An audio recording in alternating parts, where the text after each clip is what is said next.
আমরা শিলচর চলে এসেছি, এখন 7টা বাজে কেবল। 8টার সময় আসার কথা ছিল না, 7টাতেই নামানোর কথা ছিল। একদম রাইট টাইমে আসি। নাও তো ট্রেন থেমেছে, তারপরে আমাদের ঘুম ভেঙেছে।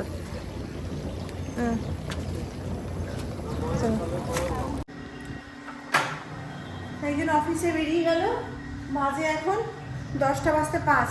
আমাদের বাড়ি আস্তে আস্তে বেজেছিল হচ্ছে এই 7:30 মতো বাড়িতে ঢুকে গেছি। এসে পরে প্রথমে ট্রলিগুলোকে খালি করতে পারলাম না, কারণ আমরা যা যা পড়েছিলাম সমস্তটাই ওয়াশিং মেশিনে দিতে গিয়েই ভরে গেছে। ট্রলি দুটো বাইরেই রাখলাম, আজকে আর হবে না। কিন্তু কারেন্ট আসলো আমাদের 10টার সময়, এই মাত্র কারেন্টটা আসলো। যদিও বা সকালে যদি কারেন্ট থাকতো তাহলে হয়তো আমি ওয়াশিং মেশিনটা আগে অন করে দিলে 2-3বারে ওয়াশিং মেশিন কাঁচা হয়ে যেত, মানে একটা কাচতে কাচতে আলাদা শুকিয়ে যেত। কিন্তু এত দেরি করে এটা কাচতে কাচতে 11টা বেজে যাবে, 1 ঘন্টা করে একটা কাচার সময়। ওকে খাইয়ে অফিস পাঠিয়ে দিলাম, ও ম্যাগি খেয়ে গেল। এদিকে আমার মাসি, যেদিন সব থেকে বেশি দরকার থাকবে মাসি, সেই দিনই আমার মাসি এইসব বাঙালিপনাগুলো করে। আসেনি আজকে এখনো পর্যন্ত, আর আসলে আমি ফিরিয়েও দেবো। যাই গেছে, আমার মাথাটা গরম হয়ে গেছে।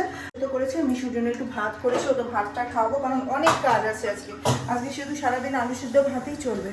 ঘর দর পরিষ্কার করতে হবে। আমি একবার স্নান করে নিয়েছি, কারণ গোপালকে নিয়ে গেছিলাম, গোপালকে আমাকে বসাতে হতো, খাবার দিতে হতো। ওই জন্য এসে পরে প্রথমে স্নান টান করে তারপরে গোপালকে খাবার দিয়ে ওকে বসিয়ে এখন এসেছে আমার ছোটো ছেলেকে খাবার দেওয়ার জন্য। চলো, ভাতটা হয়ে গেছে, আমিও খেয়ে নিই, কারণ অনেক কাজ আছে। একপালা জামা কাপড় আছে, জানি না বেলা হয়ে গেল। যদি সকাল সকাল কেচে দিতে পারতাম, কারেন্টটা থাকতো, তাহলে হয়তো খালি ছাদে মেলে দিতে পারতাম। এখন তো বেলা হয়ে গেছে, এখন তো ঘরে যাবো, ছাদ কিছু করার নেই, হাতেই যাচ্ছি, পেটে কিছু নেই না।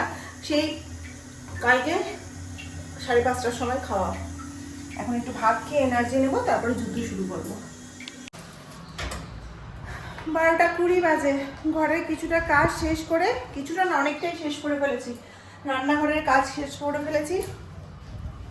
জামা কাপড় যেগুলো কাচতে দিয়েছিলাম সেগুলোকে ছাদে মেলে এসেছে। এখন ব্যালকনিটা একটু, গাছগুলো কদিন জল পড়েনি বলে একদম শুকিয়ে পাতা ঝরে পড়েছে, সেগুলোকে এখন কেটে ছোট করে দিচ্ছি।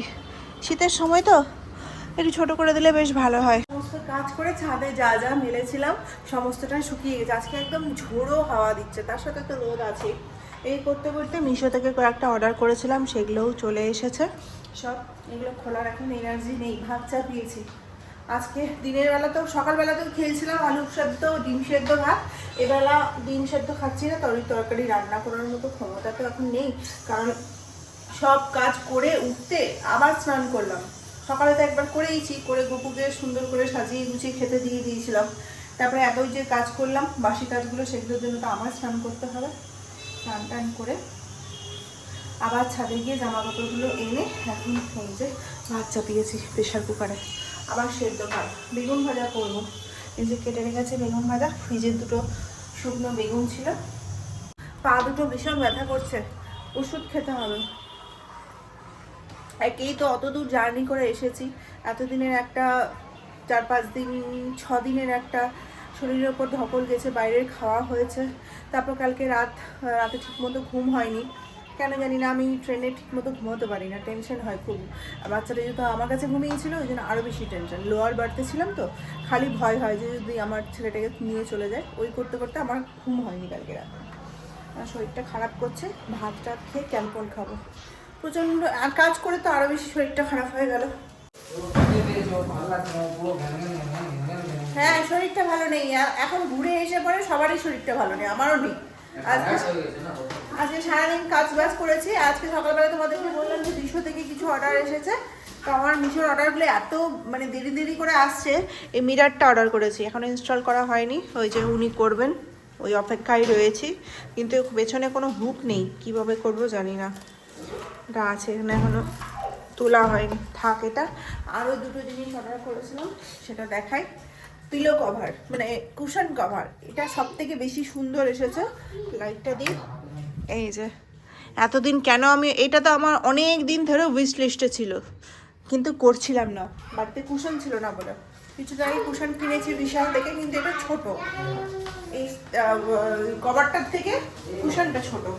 যাই হোক, আমরা তো এতদিন ভালোই খেয়েছি, কোনো খাওয়ার দাওয়ারে কোনো অসুবিধে হয়নি। কিন্তু আজকে বাড়িতে এসে পরে সকালবেলা আলু সিদ্ধ ভাত খেয়েছিলাম, আবার রাত্রে দুপুরবেলা আলু সিদ্ধ ভাতই করতে হয়েছে, কারণ হচ্ছে সারাদিন আমাকে কাজ করতে হয়েছে। আর তোমার কি বক্তব্য, তুমি কি বলছিলে? সব কাজ শেষ করে দিয়েছি আজকে না? আর ও আমাকে বলছে তুমি আজকে সব কাজ মানে 1 মাসের মতো কাজ শেষ করে দিয়েছো। আমার একটা স্বভাব আছে, আমার একটু মাথাটা গরম হয়ে গেলে আমি রাগ রাগ করে অনেক কাজ করে নিই, কিন্তু রাগ করে করিনি। আমি সকালবেলা এসেই এক ওয়াশিং মেশিন অন করে দিয়েছিলাম, কমসে কম জামা কাপড়গুলো কাজ আছে না। ও বলছে তুমি রাগ করেছো, রাগ করে কাজ করছো মাসির উপর। মোটেও না, তাদের রান্না বান্না কিছুই হয়নি, ওই জন্য 2বার সেদ্ধ ভাত খেয়েছি। বন্ধ করো। আমাদের মাথা খারাপ হয়ে গেছে, মানে আমার আর মিশুর মাথা খারাপ হয়ে গেছে। মিশু তো সেদ্ধ ভাত খেতে ভালোবাসে। আমি ওকে বললাম যে যাও একটু বাড়ির চিকেন খেতে ইচ্ছে করছে। ওখানে তো একদিন চিকেন খেয়েছিলাম, কিন্তু বাইরের চিকেন খুব একটা আমার ভালো লাগে না, অনেক বেশি তেল মশলা থাকে তো। আর আমি যেটা করি সেটা তেল মশলা থাকে অবশ্যই, কিন্তু বাড়ির রান্নাটা আলাদাই। ওই জন্য ওকে বললাম যাও, সারাদিন যা কাজ করেছি, বিকেলবেলাতে ওষুধ খেয়ে সুস্থ হয়েছি, এখন চিকেন রান্না করব, ছেলেকে খাওয়াবো, নিজে খাবো। হাত ব্যথা করছে, অনেক কাজ করে ফেলেছি। এই যে চিকেন চাপিয়ে দিয়েছি, আলু আর আলু বলছি, পেঁয়াজ আর টমেটো। মাথাটাও খারাপ হয়ে গেছে কাজ করতে করতে। পেঁয়াজ টমেটো ভাজতে চাপিয়ে দিয়েছি, চিকেনটা ফ্রাই করা হয়ে গেছে, এখানে ভাত চাপিয়ে দিয়েছি। চারিদিকে শুধু বিয়ের বাজনা বাজছে। বিয়ের মাস তো পড়ে গেছে না? হ্যাঁ হ্যাঁ, আজকে তো 16 তারিখ, নতুন করে বিয়ের মাস পড়ে গেছে। তো যাই হোক, বললো তুমি রসুনটা ছিলে দিও তাহলেই হয়ে যাবে। তো রসুনটা ছুলে দিয়েছে, আর এই যে মশলা টশলা সব ভাটা হয়ে গেছে। রসুন ছিল হয়ে গেলে আর কোনো টেনশন তো থাকে না, বাকি তো পেঁয়াজ টমেটো হয়েই যায়। আমি গত 2 সপ্তাহ থেকে চিকেন রান্না করছি, তো চিকেনে কোনো রকম আলু দিচ্ছি না। আমাকে মা প্রায় ফোন করে করে বলে তুই যদি চিকেন রান্না করিস তো একটু আলু ছাড়া করিস। তো আমি আগে শুনতাম না, ছেলেটা কি দিয়ে খাবে? আলু দিয়ে মেখে না, আলু দিয়ে না মাখতে গেলে তো ভাতটা মাখা মাখা হয় না, না আর খাওয়াতেও অসুবিধা হয়। আর একদিন ইচ্ছে করেই করেছি চলো চিকেনটা আলু ছাড়াই করবো, তারপর থেকে এত ভালো লেগে গেছে। এখন চিকেন হতে গেলেই আলু ছাড়া ভালো লাগে, একটু গ্রেভি গ্রেভি টাইপের। আলু তো নেই না, ওই জন্য গ্রেভিটা দিতে গেলে এই পেঁয়াজ আর টমেটো দিয়েই গ্রেভিটা হয়।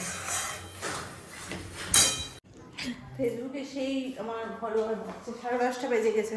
মিশুকে খাওয়াতে খাওয়াতে একটুখানি লেট হয়ে গেল, তারপরে একটুখানি বসেছিলাম। আর আমাদের কিছুদিন আগে কি বলবো, সিকিউরিটি গার্ডের দাদার কাছ থেকে একটা লবণের বাটি, মানে লবণ নিয়েছিলাম। তো সেই বাটিটা ছিল, মানে রাত্রি 10টা 10:30টার সময় দেখছি যে লবণ বাটিতে শেষ হয়ে গেছে। কার কাছ থেকে নেবো, ওই জন্য সিকিউরিটি গার্ড দাদার কাছ থেকে লবণ নিয়েছিলাম। তো ওর বাটিটা ছিল, তো ওকে কিছুটা চিকেন দিয়ে পাঠালাম। আর আমাদের চিকেনটা আজকে যা অসাধারণ হয়েছে, মিশুকে খাওয়াতে খাওয়াতে আমি টেস্ট করলাম, খুবই সুন্দর হয়েছে। ঝাল হয়েছে একটু, কিন্তু মিশুকে তো ধুয়ে দিই, কোনো সমস্যা হয় না। আর আমাদের আজকে ঝাল ঝাল চিকেনেরই, মানে ঝাল কষা টাইপের চিকেন খাওয়ার ইচ্ছা ছিল। তো যাই হোক, এই যে আজকে চিকেনটা অনেকটাই এনেছিল, কিন্তু বাঁচলো এইটুকু। অন্য একদিন এটা রুটি দিয়ে খাবো বলে রেখে দিলাম, 2 পিস করে বাসি চিকেন হলেই হয়ে যায়। তো এখন একটা ভাত টাত সমস্ত কিছু বেড়ে নিয়ে আজকে ভাতই করেছি, কারণ আজকে রুটি করার মতো ক্ষমতা নেই। রুটি করতে পারলে ভালো হতো চিকেনের সাথে, মনেই করেছিলাম যে ওখান থেকে ঘুরে এসে পরে রুটি করবো, রুটি খাবো রাতে করে, কিন্তু আজকে আর হবে না। কি গো না, এখন সিনেমা দেখতে দেখতে আমরা ভাত খাবো, খেয়ে পরে ঘুমিয়ে যাবো, ঘুমটা খুব দরকার আছে। চলো আজকে ভিডিওটা এখানেই শেষ করছি, দেখা হচ্ছে কালকে নতুন ব্লগের সাথে। চিকেনটা তো তুমিও টেস্ট করলে, কেমন লেগেছে বলো তো? হ্যাঁ, ও তো শুধু ভালো লেগেছে বলে, দারুণ হয়েছে। আমি নিজেও তো খেয়ে বুঝতে পারি কেমন হয়েছে না হয়েছে। ঠিক আছে চলো, বাই, গুড নাইট। কালকে সকাল থেকে একটু ভালো করে ঘুমিয়ে নিলে শরীরটা ঠিক হয়ে যাবে, কারণ অনেকটা মানে যতই বাইরে গিয়ে কম ঘুরি বা ভালো মন্দ ভালোভাবেই খাই না কেন, বাড়ির খাবার আর বাড়ির বিছানা যদি না থাকে তাহলে কোথাও গিয়েই ভালো লাগে না, তাই না বলো?